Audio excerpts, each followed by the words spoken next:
is that great? Do you have something to say to him? Do you have a voice you could lift or a hand you could lift and just acknowledge his greatness today?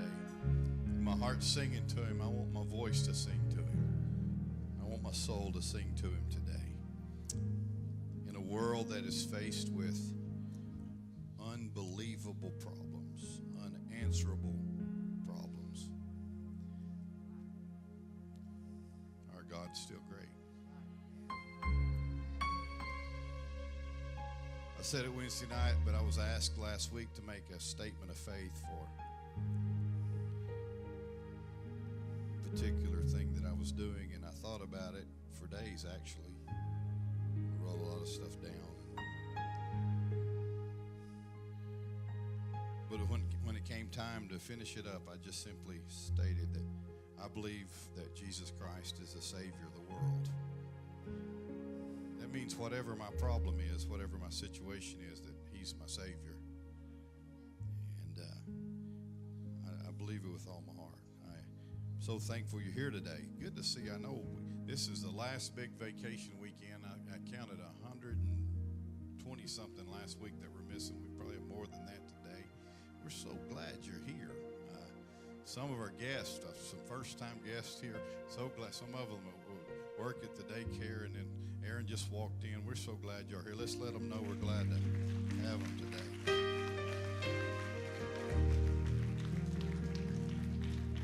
And those of you that know me know that I don't mind kind of getting down to where we live, but can I do that for just a minute? I'm so glad that today that white folks and black folks are worshiping together. I'm so glad.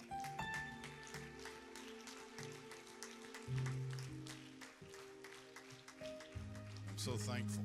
I'm so thankful. America's not perfect. She's never been perfect, but America has committed two great sins. The first great sin was slavery. The second is abortion. And I pray that the first has been purged from the land. I pray that, I don't know how, when, I just pray that somehow the second would be purged from this guilty land, because 186,000 babies a year on average are killed before they have a chance to live. And we live in a mixed up society where people are shooting other people, one side or the other, based on the color of their skin or their particular. We're arguing about, and I can't believe out of 300 million people that the best two people out of 300 million, surely we could come up with two better options for president than we have. I don't know, but all I know is my God's still great. And you say, well, how come he don't fix it? Because it's not his kingdom yet. His kingdom's going to come. His will's going to be done. And when he comes, it will be fixed and it will be perfect.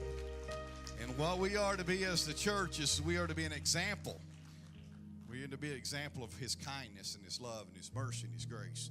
Don't you be judging someone. I've heard preachers all my life and people all my life and saints all my life. People judge other people. Don't you be guilty of that sin. This is a place of mercy. And I want to show great grace in the house of the Lord today. So glad to see you. I'm so glad to see you. Next week you don't want to miss. We're going to have the whole crowd back, and we're excited about that. Exodus chapter 4. I'm going to say some things today that are going to maybe startle you a little bit. But I won't be long.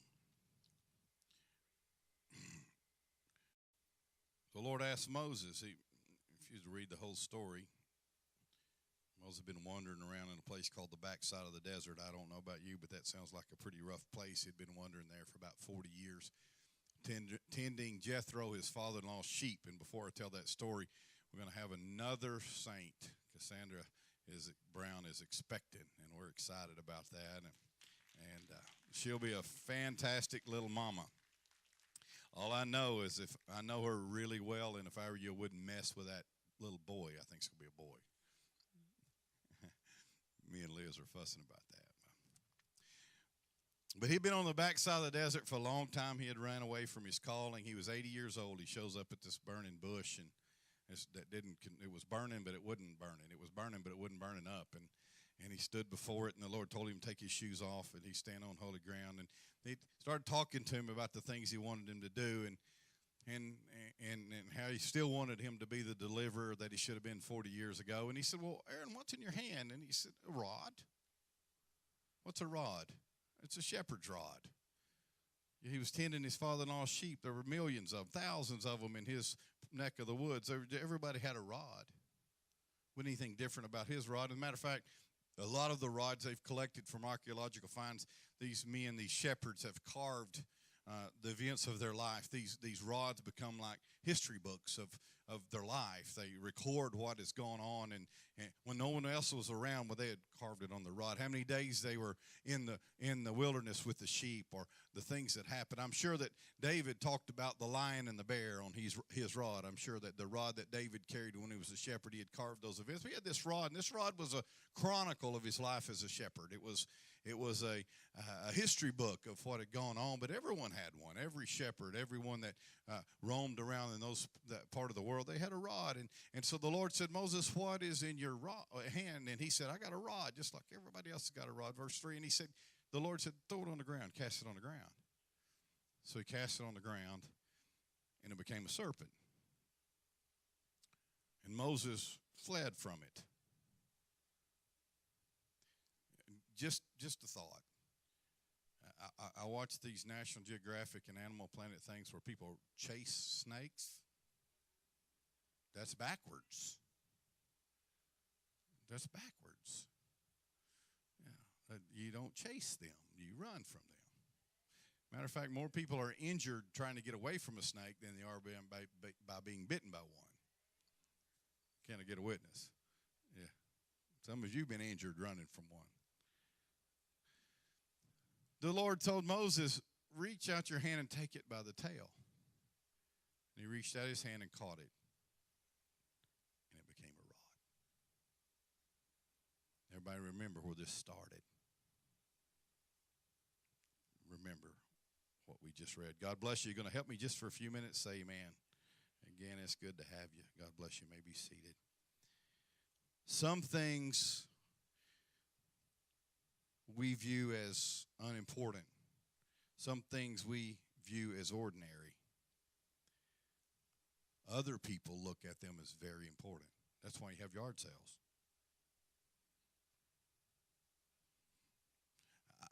On the public broadcasting channel, I watch this. Where people bring in these things they bought at yard sales or they got off their grandma's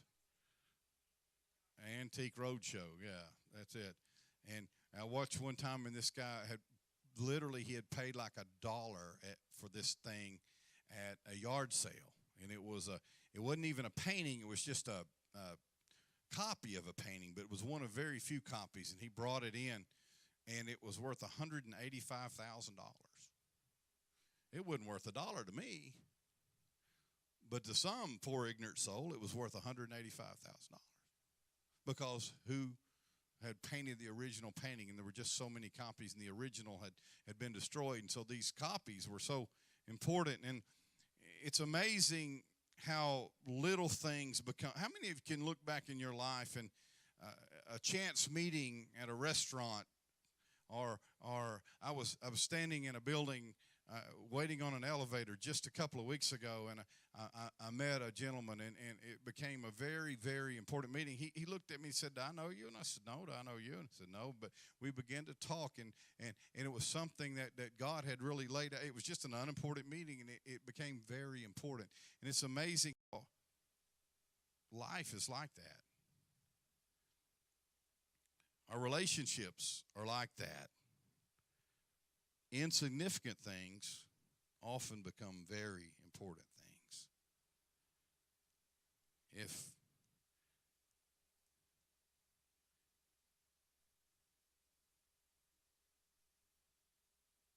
there were some soldiers in 1863, Confederate soldiers, and the Confederate Army was low on shoes. And so they sent these soldiers with a wagon to go to a town called Gettysburg to get a load of shoes. They were discovered by the Union scouts, and a battle ensued. 3 days after that, 53,000 men lay dead. The South, who had controlled and was winning the war, was now General Lee and his army were in full retreat, and it was just a slow, steady march by the North until the Civil War was won. It was a very insignificant day, but perhaps it became the most important day in American history because it began the demise of our first biggest sin. An unimportant assignment, an insignificant day, became a very important event that literally changed the world. Perhaps something that's going to be said today insignificantly, something that's going to ring in your ear that would change your life, that would change your world, that might change my world today. An unimportant event can become the most important event in your life. Unimportant things like rods. In Exodus chapter 4, Moses was tending Jethro's sheep on the backside of the desert, a day like any other day. He walked on Mount Horeb. Mount Horeb became the most important piece of real estate in the world. Mount Horeb is the same place that Abraham went to sacrifice Isaac. Mount Horeb was the same place that David bought Ornan's threshing floor, and Mount Horeb is the Temple Mount today. So this place became very important. It was the backside of the desert then, and now the place that was called the backside of the desert is where the Lord will establish his kingdom at his second coming, and it will never pass away. The Lord will rule the universe from that place they called the backside of the desert. So that was an important day, even though you didn't realize it was the same day as any other day. He had this rod in his hand, this crooked stick he had had for years. What he did not realize was that rod would become the greatest tool that God ever used in delivering his people. It was the rod that he pointed at Pharaoh. It was the rod that he threw on the ground that became a serpent in front of Pharaoh. He picked it up again. It was the rod that when the Egyptian army was pursuing them after they had been released from bondage in Egypt, it was the same rod that he stretched across the Red Sea, and the Red Sea parted, and they walked across on dry ground. It was a very important instrument. Why was it an important instrument? Because he gave it to God. He dedicated it to God. He was willing to cast it on the ground. He allowed it to become used of God. There are those of you in this room that you've got so many things going on in your life, and you think they're important, and they're not important, and God's saying, if you'll just lay them at my feet and you'll pick them back up again, then you can be used by me. Well, we're serving on so many committees and doing so many things, and we're so busy we don't have time to turn around. And God said, if you'll cast some of it down, when you pick it back up again, it'll be a tool that I can use. Man. Once that stick became a serpent, it was different than any other stick in the world. There never had been a stick like that. Before he cast it down, it was just a regular stick, but once he had thrown it on the ground, there never had been another one like it in the world. And still to this day, it's the greatest stick that ever was. Can you think of a better stick? No. It became the rod of God. It was the same rod. Not only did he part the Red Sea with it, not only did he make a serpent out of it in front of Pharaoh and pick it back up, it was the same rod when Israel was dying of thirst. He smote the rock and water poured out of it. Same rod. It became God's instrument. And God put Moses to the test of obedience, and he's putting us to the test. I'm going to say some things in a minute. Hang with me. He's putting us to the test of obedience, and he's asking us, what's in your hand? Well, to Moses it was a rod. To a widow, it was a cup of barley. To a little boy, it was 5 loaves and 2 fishes. To a widow lady, it was just a mite, just a tiny little bit of money. To an unbeliever, it was a grain of mustard seed. To a 17-year-old boy named David, it was a sling and 5 smooth stones. Those things all became instruments. Those things all became very important in our history. Those things all caused greater things to happen. God is talking to us. He's speaking to us. What do we have? Give it to me. Cast it at my feet. Be obedient. Be humble. Dedicated. And when you pick it back up again, you better watch out. Now, this stick that Moses had, it gained quite a reputation. And I guarantee you, after the Red Sea parted and after they had cried and the Egyptian army had been destroyed, if Moses was just to swing that stick in your direction, you're like, oh no, keep that thing away from me. That's one bad stick. Why? Because he allowed God to use it. Amen. And God got the glory for it. Moses couldn't even talk right. But God got the glory for it. Now stay with me just a second. In 1 Corinthians, he said, he uses the foolish things to confound the wise and the weak things to shame the strong. It was November 19th, 1863, and the Gettysburg battlefield was to be dedicated as a national cemetery. Edward Everett was the greatest orator of his day. He was an extraordinary speaker. He had an unbelievable memory. He had a loud, melodious voice. He had a brilliant style and delivery. He graduated Harvard when he was 17 years old. I graduated 6th grade when I was 17. No, I'm kidding. He delivered a 2-hour oration. That 2-hour speech was front page news all across America. Every newspaper in America had Edwin Edwards' speech on the very front page. There was another tall, thin gentleman that was, out of courtesy, he was asked to speak because he happened to be the president of the United States. His name was Abraham Lincoln. His speech didn't last 2 hours. It lasted 2 minutes. And it became the most significant speech in American history. Just an unimportant thing, just a courtesy invitation. But it's so important to what we hold true in America, the values that we believe in today. I'm not political very much, and I don't talk about nationality, and I don't talk about citizenship, and I don't talk about that very much. I'm so glad that I'm a citizen of the United States. She's a long ways from perfect, but she's the best thing going. And it don't matter how you got here. I'm just glad we're here. Amen? No wonder everybody in the world's trying to get here. Even with all the problems you think we got, it's still, this is paradise. Jack said, when I come to America, it's like coming to heaven. Wow. Wow. So this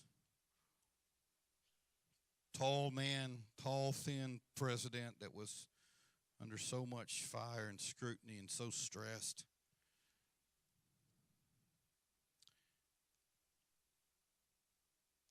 he took to the podium. He said in his speech, he said that the world will little note nor long remember what we say here, how wrong he was.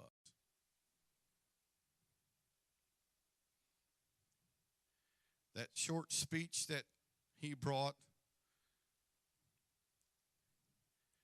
just by a chance battle, an insignificant day became a significant day, and that speech was made insignificantly. It was just a courtesy invitation 153 years later.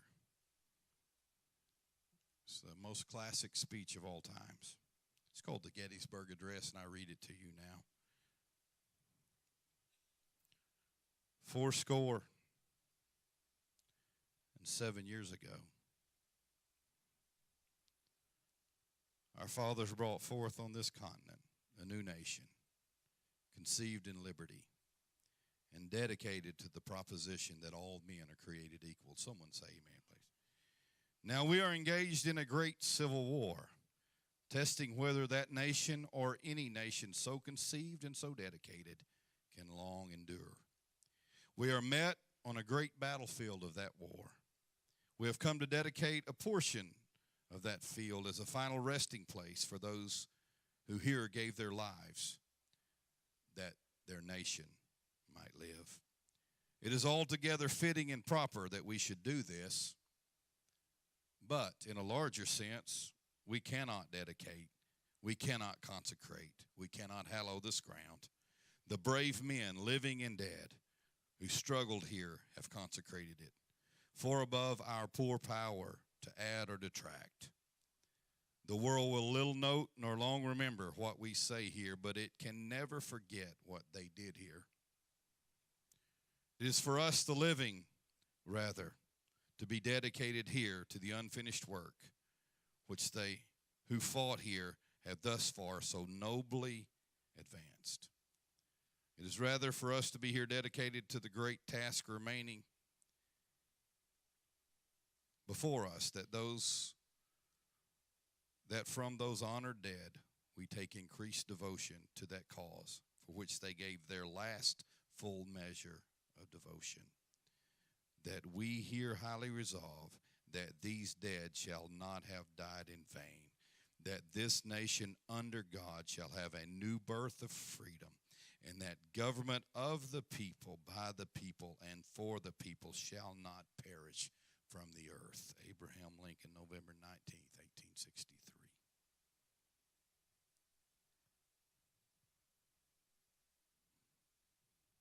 A speech that changed the world.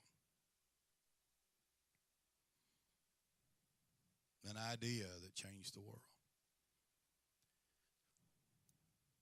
Last week was July the 4th. The anniversary of the Declaration of Independence. 240 years. We celebrate July the 4th, but they didn't celebrate. As soon as they signed the Declaration, they loaded their rifles. They sharpened their bayonets, and they got ready for war. Because it's not enough just to declare. You got to fight for what you believe in.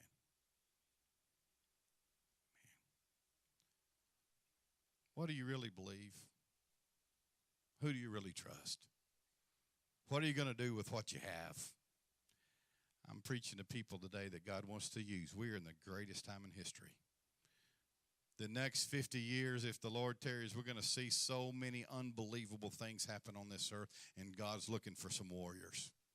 He's looking for some folks that are willing to invest their rod. He's looking for some folks that are willing to invest their 5 loaves and 2 fishes. He's looking for some folks that'll say, "What's that in your hand, Jonathan?" He said, "I got a sword in my hand. I think I'll go slay the Philistines." "What's that in your hand, David?" "It's a sling. I think I'll go kill the giant in the valley." "What's that in your hand, Moses?" "It's a rod. I think I'll set my people free with this rod." "What's that in your hand, Paul?"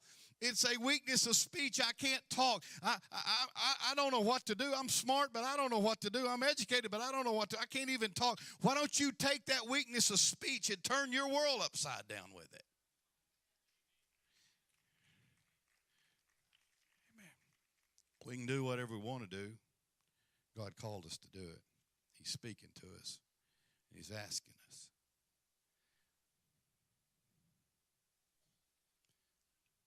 Will you? I feel the frustration. What happened Friday in Dallas troubled me.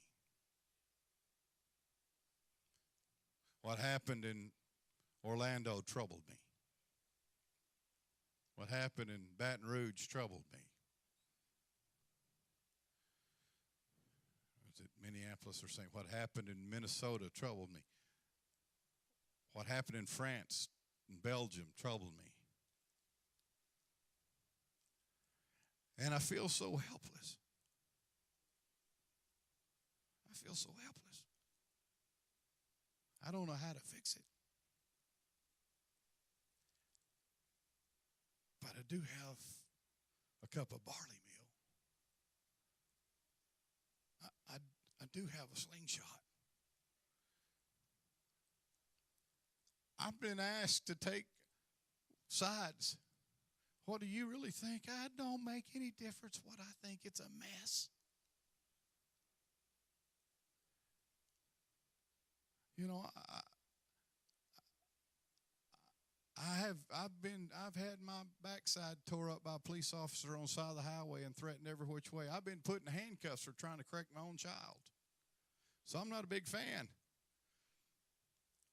But I'm also don't think we should be shooting them in the back. So I'm just telling you, there's no answers. We live in this place with no answers. And if you think you have the answer, honey, you're wrong. There's only one that has the answer, and he's the Savior of the world. And what we've got to do, if you feel the frustration that I feel called to be a leader, but I feel like I'm not doing my job. And if you feel like I feel, and I've never preached like this on an event ever. I didn't preach on 9/11.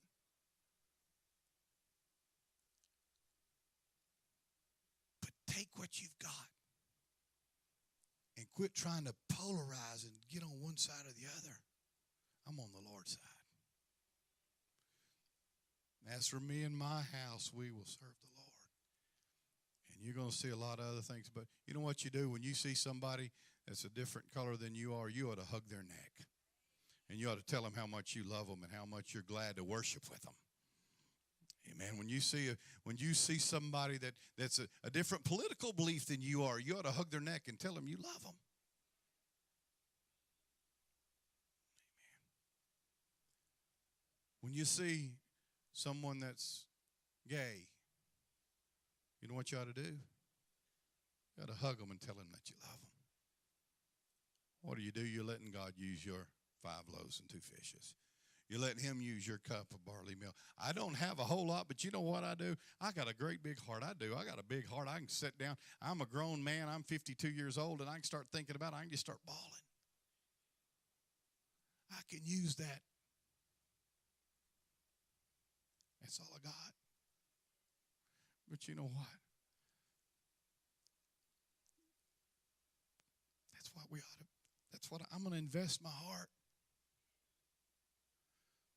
I'm going to invest my emotions. I want you to know. I want the world to know that we love them. I'm going to invest my time, my energy to let you.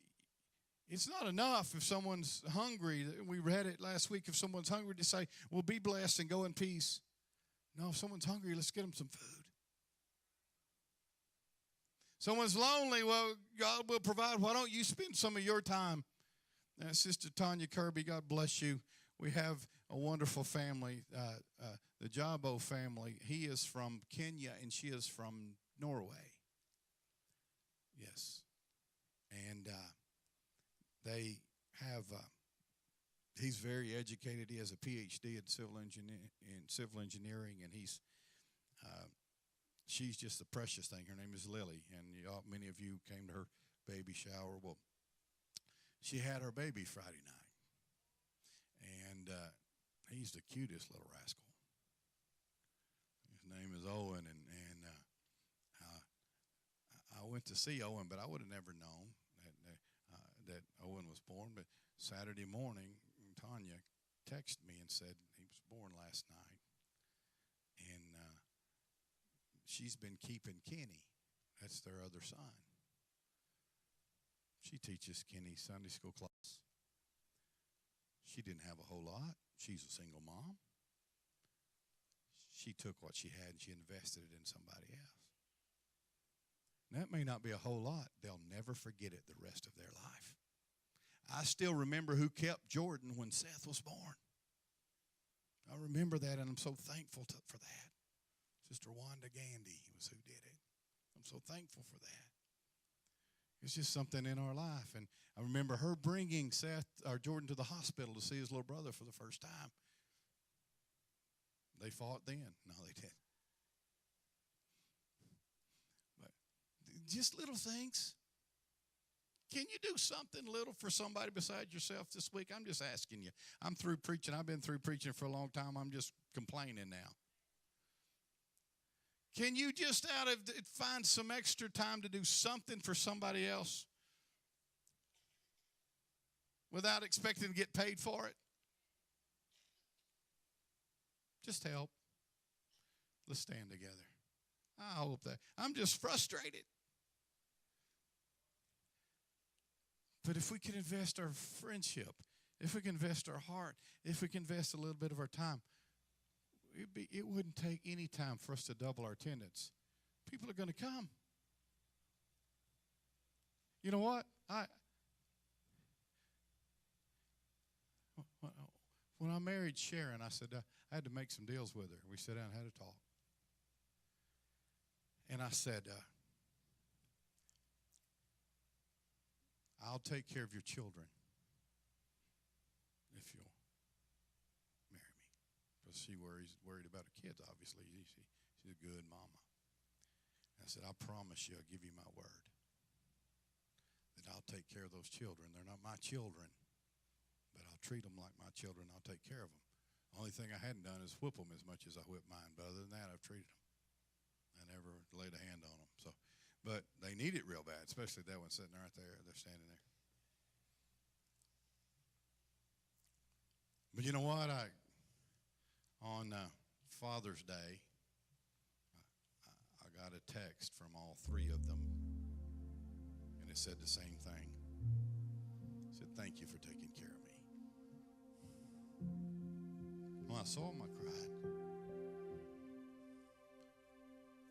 And they know who takes care of them. I don't want them to call me daddy. I'm not their dad. I'm their stepdad, and I love them, but they know.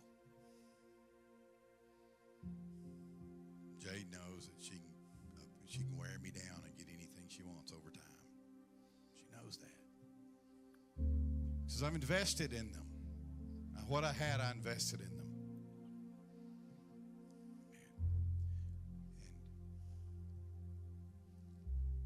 And can you do something for somebody? Can you invest in them? I've invested some of my time in Tanya. She's investing her time in Kenny. That's just the way it works. Can we receive a blessing and pass it down? Is there somebody that you can do something for now? I'm just going to pray. Just a little prayer. Lord, I want you to lay somebody on my heart. I want you to, each one of us here today, they call ourselves a Christian. In this world full of hate, full of misery, full of torture and torment, is there a Muslim I can love?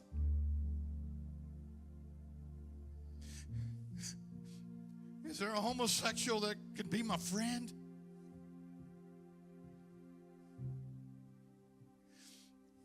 Is there somebody from the other side of the political aisle I can quit arguing with and I can just be kind? Is there something I can do? Not to make it worse, but is there something I can do today? Not next week, not even tomorrow, but is there something I can do today to make my world a better place? Is there a rod in my hand? Is there a sling? Is there something?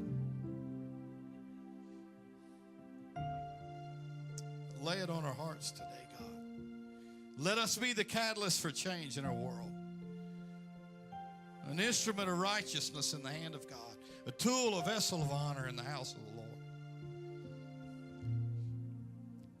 An instrument of change. An instrument of peace. An instrument of love and joy. An instrument of mercy and grace.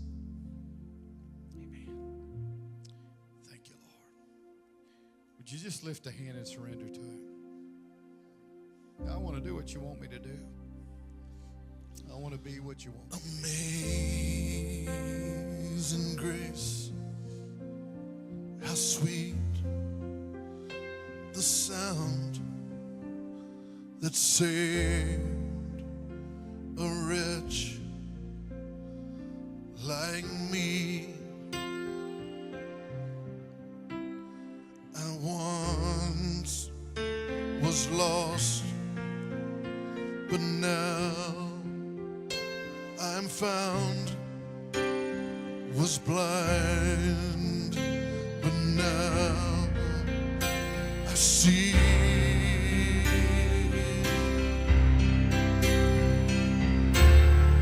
Hallelujah, grace like rain falls down on me. Hallelujah, all my stains washed away.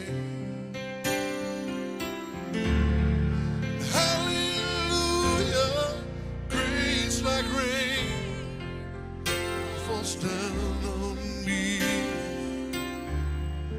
Hallelujah.